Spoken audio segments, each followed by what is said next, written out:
The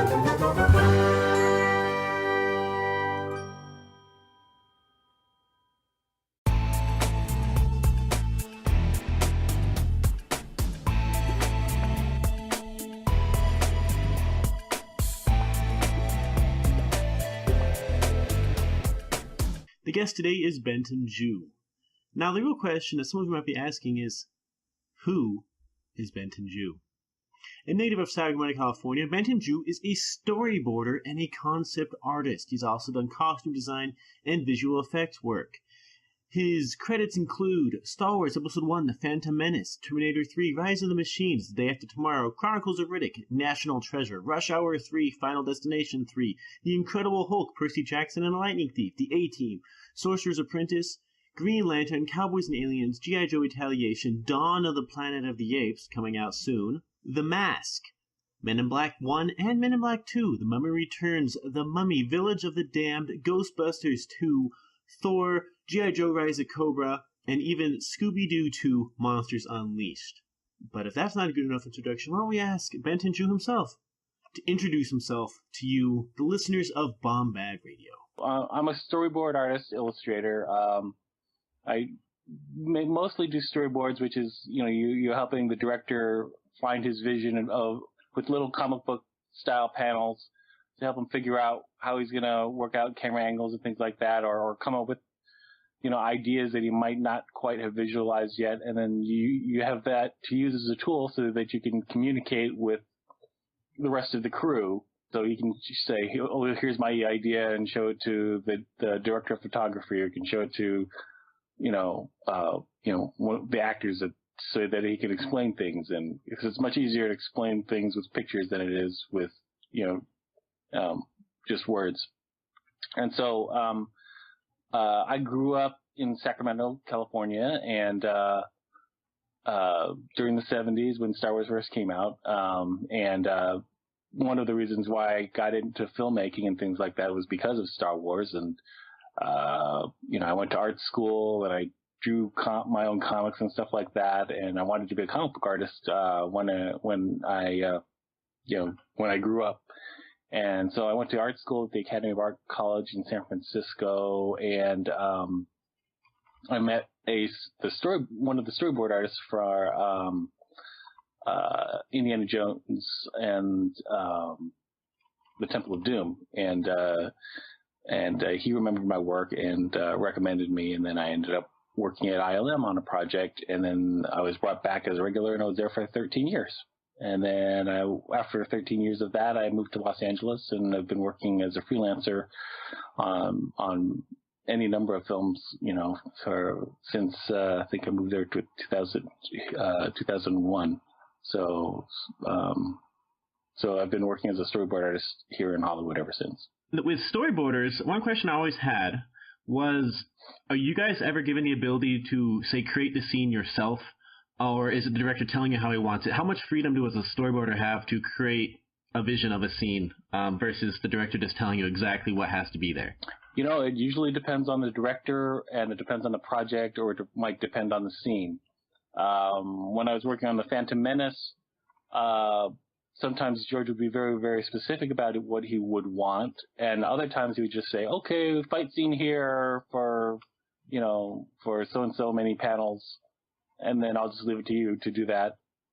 But it's a back-and-forth project, or a back-and-forth kind of process of the way you do things. Well, we would pin them up on the wall, and he would look at them, and he would change them, and then we would change them based on his comments, and then it just keeps on developing from that.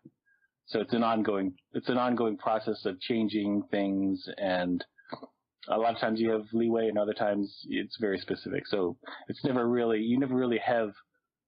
I can't really say that I have things that are exactly the way that I drew them the first time, out, just because, a lot of people have opinions about things and change things. And it's just the nature of the job. But, for me, like when I was doing, the boards, for example, on the Darth Maul battle at the end of Phantom Menace, they let me have a lot of free reign on that. Whether it ends up like that on the screen is a completely different animal, but that really depends on the people who come after you, the stunt people and all that, and how they respond to your storyboards and things. So in the bonus features, I think it was in the Revenge of the Sith ones, they had it where you had all these different storyboard images and like location images, and George Lucas would go up there and say, I like this, don't like this, right. Like put an X on the ones he didn't like and keep the ones up he did. So that's exactly how it works. Actually with George, he actually had stamps, and these little stamps will go either from outright rejection to something that he really loves, and so he put a little stamp on your board or your artwork, and you'd always hope you get one of those ones that's in the affirmative. And so that was how George worked. George had a very unique style of working with. I mean, I've worked with a lot of different directors, and he definitely had a unique way that he liked to work with his storyboard artists. So do you remember what your very first stamp of approval was, or at least how you felt the very first time you saw one of your pieces of work get approved? I don't remember exactly what it was, but it is always kind of a thrill when George liked it. And so, even with the whole thing with Oppo, that was kind of a strange situation there, and it was really, they just said, just come up with some, where we just want to do some Jedi Council ideas, so just come up with everybody come up with a few ideas, and that would be everybody in the art department, some ideas for what Jedi Council members might look like, and so we just put a big pile up on the table, and he'll kind of pick the ones that he likes, or he might pick one and say, well, that one, but, make him hairier or this and that, or this one might work with the other one's legs or whatever, and it would develop from that. And so the Oppo character was one of the ones that actually got used, which kind of surprised me, because my main purpose on this show wasn't to do creature design, was to do storyboards, but they just happened to be in a situation where they just wanted to get some more eyeballs on the situation. And speaking of Oppo, we have a huge fan of Oppo here. We have Mac Manto, a longtime listener and a friend of mine who would say he's a little obsessed with Oppo. Are you back now, Mac? I'm back here. So, I don't know if you heard that little introduction, but see, Mac here is obsessed with Oppo. So, I invited him along so we can ask some questions about Oppo, since you created Oppo, more or less. So, Mac, do you have any questions to begin with about Oppo, since he segued into it for us? Well, the big question I would ask is, I heard what you were saying about working on the movie and everything with Oppo, but the one question I wanted to ask was, how do you work with a character like that? When Lucas looked at all the concept designs, after he felt what would be a good look for him, did you guys actually detail him even more with it? How do you mean? Could you clarify? Like, after you created the concept art for Oppo Ran Systems, did you do any further work on him, or was that handled by somebody else? Yeah, it generally, I did that. I did the one drawing, and then after that, another artist took a stab at the same drawing, kind of refined it a little bit. And actually, the final look of the way Oppo looked was completely different than my intentions, actually. When I created the character, the idea, I had the look of it to be somewhat based on this Chinese calendar that I saw that had the Chinese god of longevity in it. And he's got this big bulging forehead and these really long eyebrows. Long eyebrows are supposed to signify wisdom in Chinese mythology, and the big forehead, I think, it has to do with old age or something like that. And so I drew it kind of like a hairy version of that. And when it got to the actual, when it actually was fabricated, in the model shop, I noticed, it wasn't until actually I saw the movie, they'd changed this sort of like big bulging head into more of like a, kind of like a Dolly Parton bouffant hairdo, as opposed to an actual bulge in his skull. So that kind of like surprised me a little bit. So the way people interpret your drawings can change the way the character actually looks. So, or it might have been just, a aesthetic call on their part to make it more of a hairdo as opposed to a big bulging skull. Well, the one picture I had today I really loved, that Bane sent over to me that came from you was the picture of Oppo smoking on the pipe. And for a long time on this website, I always portrayed Mac, my character, who's the same species as him, smoking a pipe, like tobacco pipe. And in the picture that was sent over, he's smoking a pipe in there, and I always kind of imagined him as that, like as this kind of like elderly Jedi Master who's kind of like he's like this like along the lines of Yoda, like he's just this old Jedi Master, like he has the look and appearance of that. So I always I like that with that look right there because that's how I always imagined an old and wizened kind of look, It was kind of like an old character with a big hook in his mouth, and I figured with the snake body, he probably wouldn't get around very much. He'd just kind of sit around and smoke his pipe and be really wise. At the time, we actually didn't even have a script. We were just kind of working with it as he went along, and George was the only one with the real script, and he would only give bits and pieces of it to us in the meetings. And so I really didn't know what the character was supposed to be like or, what his personality was. It was just basically a physical look that we were creating. And so I just thought, just kind of like an old smart guy who's lived forever was basically what I had in mind. And what happened to it after that with all the, Clone Wars TV show and all that, I have no idea what the character is even like after that. So it's just something that develops much later. Now, my final question I would say is this, despite Oppo, what else was the major work that you did with episode 1? I'm sorry, what was that about episode 1? I'm sorry, I would say probably my final question would be, what was the other work that you worked with as storyboard artist for episode 1? Well, if you they have the big book, the Star Wars Storyboards, the prequel trilogy. It has all the storyboards of all the scenes that I worked on. And I think the one that I'm probably most known for was the end Darth Maul versus the Jedi sequence. Because I'm a big fan of Hong Kong martial arts films, and so I was trying to bring that kind of aesthetic into the boards. And so I worked on that sequence and the parts of the opening sequence where we get our first introduction to the Jedis, and also I did some of the sequence with the race with Anakin, when he was racing in his little pod, and so lots of little sequences there. So I worked on the project for about 9 months. So, there was a lot of stuff that a lot of different sequences in the film that I worked on and reworked, and, so there's a lot of stuff that you work on when you're working on a film for that long. But is that the normal, is that like a normal amount of time with the film, like about 9 months? Usually now that I'm in Los Angeles, I haven't really worked on a film. I've only worked on maybe 1 or 2 other films that have been that long. Usually I'm on it for maybe 4 months, something like that.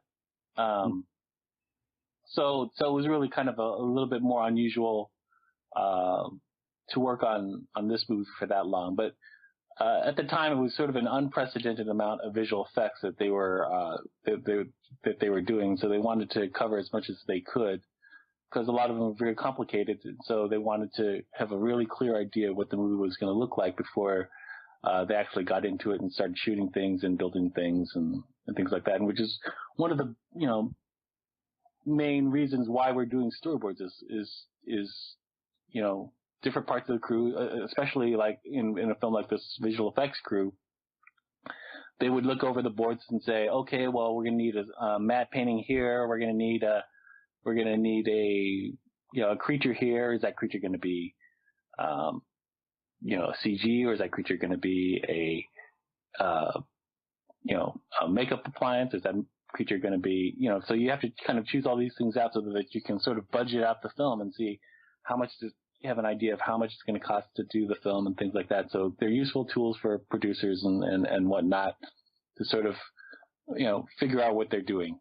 Kind of like a preview button or roadmap to what you've done before you shoot a frame of film. So I guess the question for me is, at least according to IMDb, Phantom Menace is the first film where you were a storyboard artist directly, just accredited storyboard artist. Earlier on, you worked with creature design and so on with visual effects with ILM. Mm-hmm. You're also visual effects art director for The Mask. Mm-hmm. Did working on big films like Men in Black, The Mummy, mm-hmm. Men in Black 2, and The Mask help, make your job as a storyboard artist easier because you knew exactly what people were looking for? And how did you go from like visual effects designers to storyboards? Well, you always do a little bit of storyboarding probably when you're doing visual effects anyway, because you kind of have to sort of like design the areas around where the visual effects were, at least in those days. Now with the digital, you can pretty much do anything anywhere, and so you don't have to plan things out as much. But storyboarding has always been a part when you're doing visual effects. When you're doing visual effects work, storyboards are always part of it. In addition to creature design or vehicle design, you just kind of have to do a lot of different things and a lot of mapping out of, how the visual effects will work into the sequence needs to be boarded out and figured out, because, well, like in the business, you're going to have people who do visual effects storyboards, and you do have people who do storyboards on the actual production, who are actually the client.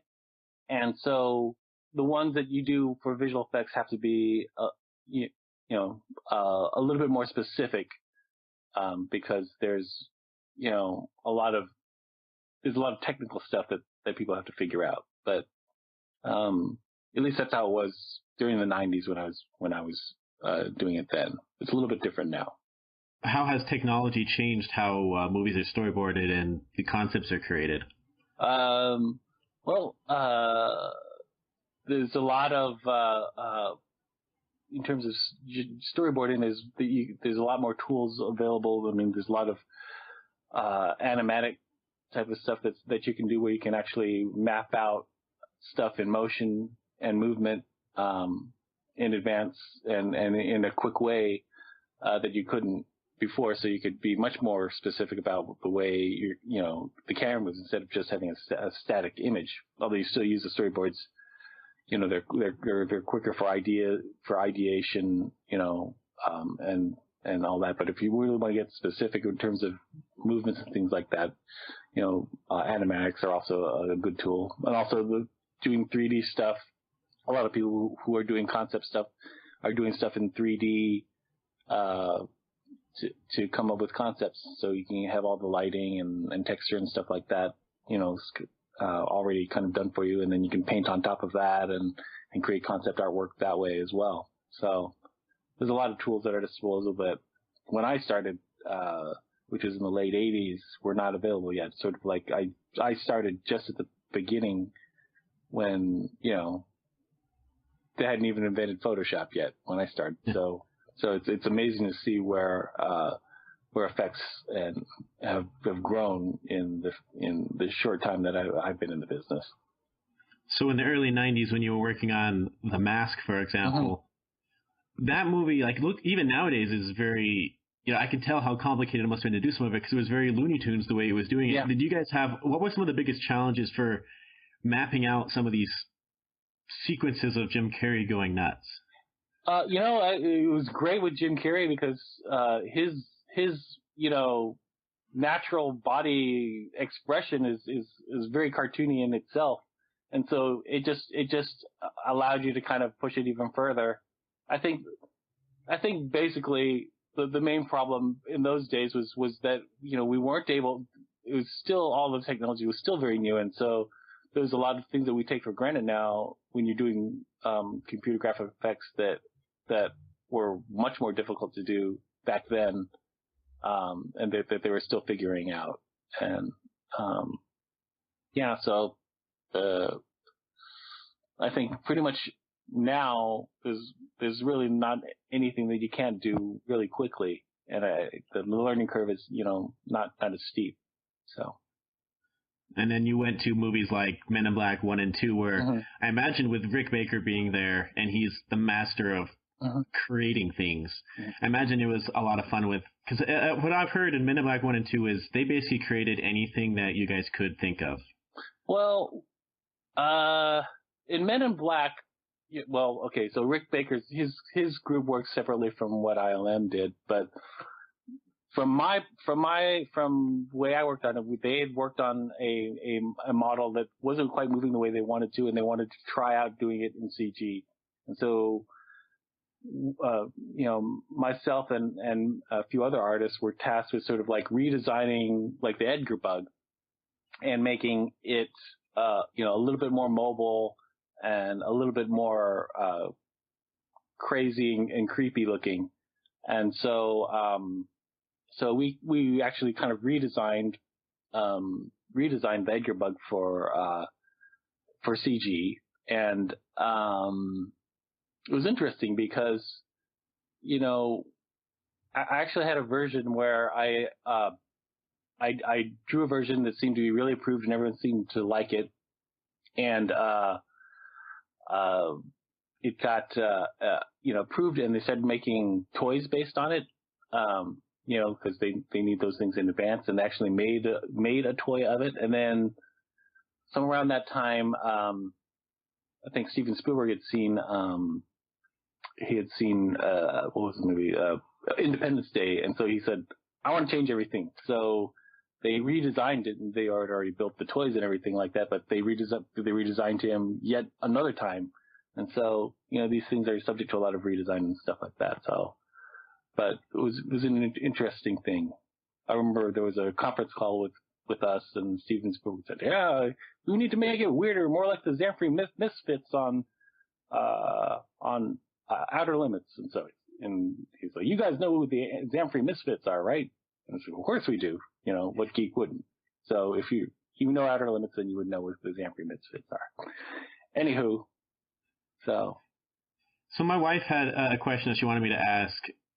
Since you worked on The Memory Returns as a creature designer, she just wants to know if you had if you created in any way the pygmies, which are her favorite part of all the Mummy movies. The pygmies, those were a guy named Derek Thompson did the majority of that. You're talking about the second Mummy movie, right? Yeah, the second one, Mummy Returns, with the little pygmies with the spears that kill them like rabbits. Those are mainly his. He's an excellent creature designer. He works at Pixar now. But he did some excellent work on that, along with everybody else who worked on it. We all put a little bit here and a little bit there. Derek also worked with me on Men in Black, and he contributed to the Edgar bug as well. So a lot of back and forth there. So on a film with a lot of designs and so on, like say a Men in Black or a Mummy movie or even Star Wars, how many people are there working on design, like on your part of it, like the storyboards, the character designs? How many people, the art department, how big is an art department for a movie like that? Well, it can grow, and it can shrink really depending on their need.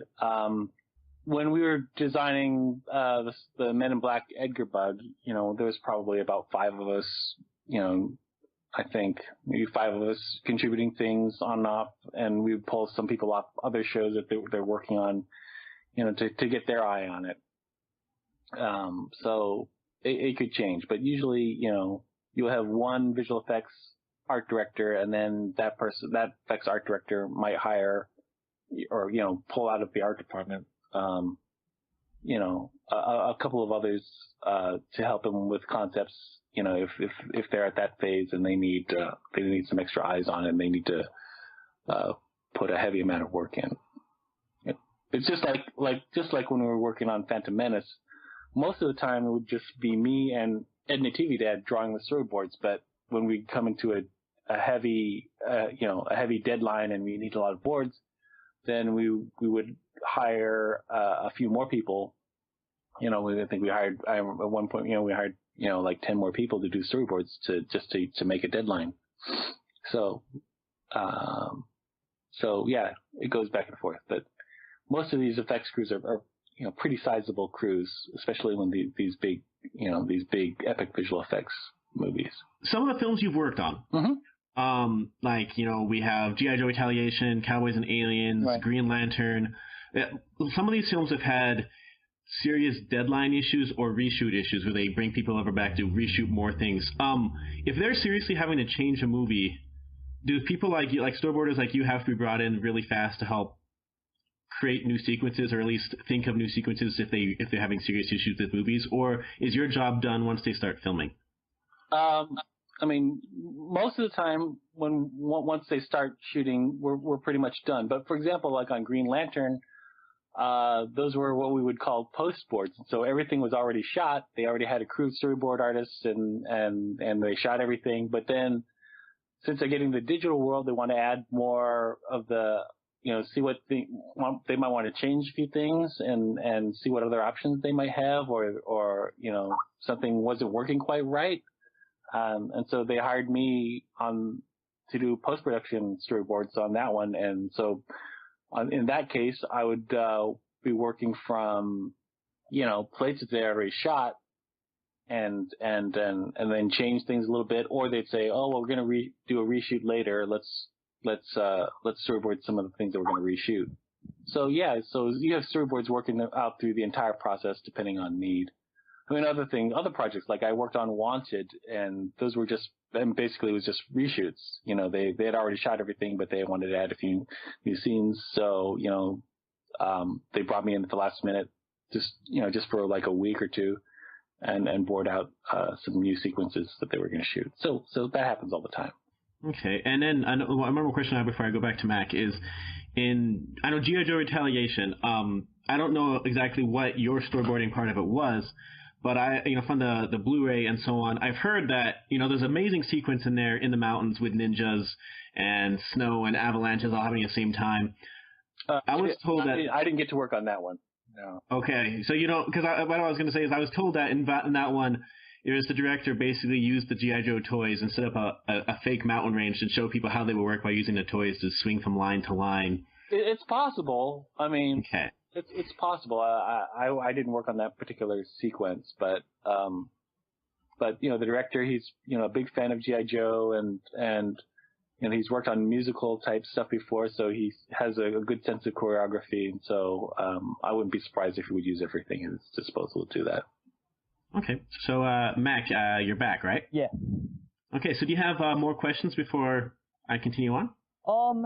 One of my biggest questions is, who would you say, Benton, is one of your, I guess, like role models or mentors with storyboard art? Well, my heroes really come from comics. I was a big, I've always been and still am a huge comic book fan. But most of my heroes are more of the older generation, and I would say for me, the biggest inspiration for me was a guy named Alex Toth, and he was a comic book artist, and he actually also did storyboards for and character designs for Hanna-Barbera and things like that. But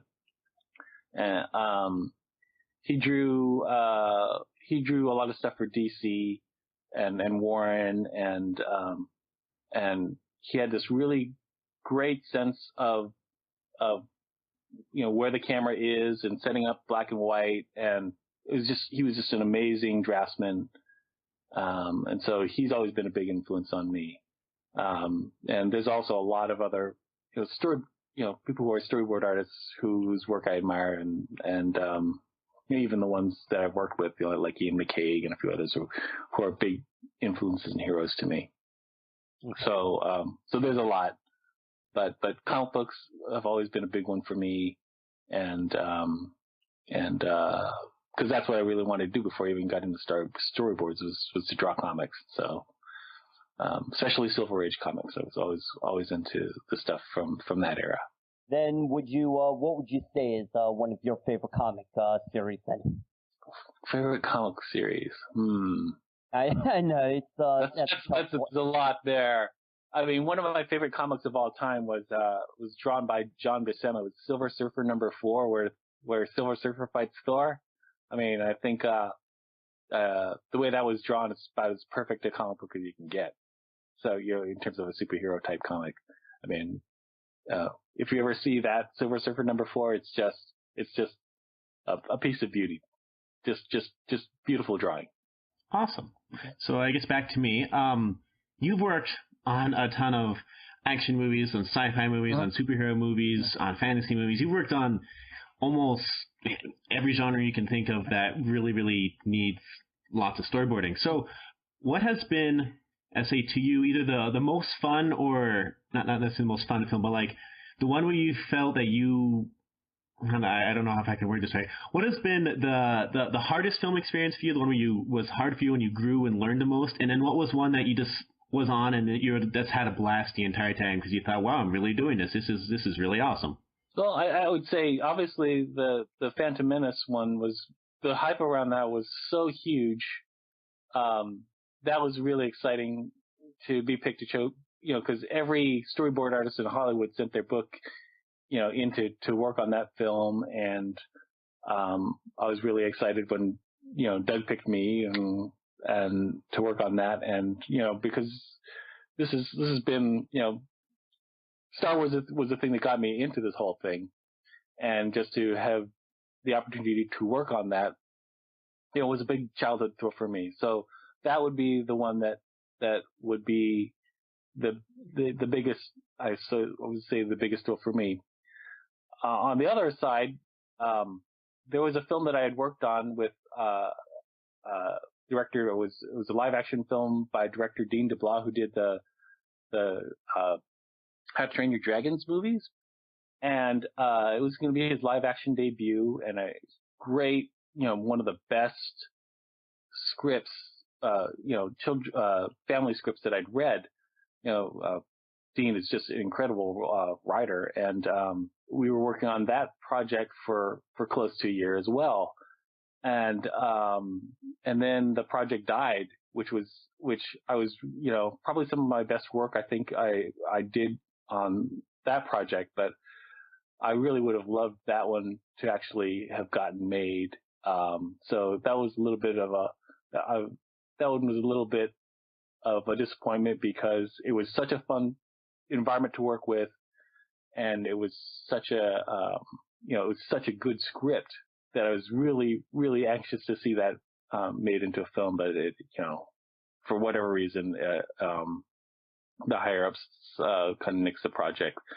So, and that happens a lot. I've worked on a lot of projects of films that never happen. But that one I think was especially, because it was so good and it didn't get made. So one other like unique thing on your your IMDb is that you were able to work as a costume illustrator for Thor and G.I. Joe Rise of Cobra. So you created the concepts for costumes, and then the costume designers are able to make them. Both of these films. Yeah, you're working with the costume designer, and she's sort of laying kind of the groundwork for you to sort of like put things together, or she's asking you to come up with concepts. Like the Thor one, I only worked on that one for a couple of weeks, but I came up with some Odin costumes. And being a big comic book fan, I tried to relate it as much as I could to kind of a Kirby-esque aesthetic without being exactly like Jack Kirby, but with the kind of grandiose, kind of really intricate, crazy work on, detail work on the costume, and keep it very much in tune with the way Thor, like he has those little discs on his chest, and I made just like Thor's tunic, only with more discs to kind of like maybe suggest a higher rank and things like that. Just it was interesting to work on that. It's always fun to work on the superhero movies, I think, just because I'm a big comic book geek. Yeah, I was about to say, so as a comic book fan, I imagine working on, you said how you love Star Wars, but like working on like G.I. Joe, Thor, Incredible Hulk, and others was just like a dream come true. Where sure, absolutely, yeah. Hulk was even, I've worked on 3 different Hulk projects, actually. One of them didn't get made, and I think it probably was a good thing because I don't think that effects were ready to do what they needed to do at that time, and I don't think the script was all that good. And then after that, Ang Lee came up with his, and I worked on some early concepts for that when ILM was bidding on that project. And then when Lou Leterrier did his version, I helped storyboard that out. So I've worked on 3 different Hulk projects. And but I think the best Hulk that I've seen was the one that was in the Avengers, and I hope that they try it one more time, and I think by then they'll get it right, because there's good things about the first 2 Hulk films, but I think but there's also weaknesses as well. I think by the time they get it in the next one, I think they'll really have it going, because I think they really did a good job with Hulk on Avengers. So as a comic book fan, doing storyboards and designs for these things, do you ever clash with other designers that are not much of the comic book fans that wanted a more, say, like realistic or, real life sense that is not what the comic book really had? Did you ever have to clash with different people with different ideas for a film? Everybody has different ideas, but you really, you're going to be working with what the costume designer, the production designer, or the director wants, and really your ideas are subservient to that. I mean, you're trying to serve their vision as much as you can. You add bits of your own personality to it because you're drawing it and you have no other choice but to do it. That's how it happens. But it's funny because most of the people that I work with are comic book fans. Almost all of the people I know who work in the storyboard, doing storyboards or concept art, are comic book fans at one level or another. And I think, comic books have become so, so mainstream. I think even, the directors, they're pretty hardcore comic book geeks too. So it's actually harder to find people who are completely without any comic book knowledge than the other way around. At least now. Okay. So we're going to begin wrapping this up. Mac, do you have any more questions to ask before we ask the final 2 or so? One question I had was, I'm on your blog right now, and I'm looking at some of the work that you're doing for The Rocketeer. And I have to say, it looks very impressive, and in your comments, you stated that this is the first time that you're doing something with a finished piece of art. Okay, those aren't current. Those were done for the first Rocketeer film.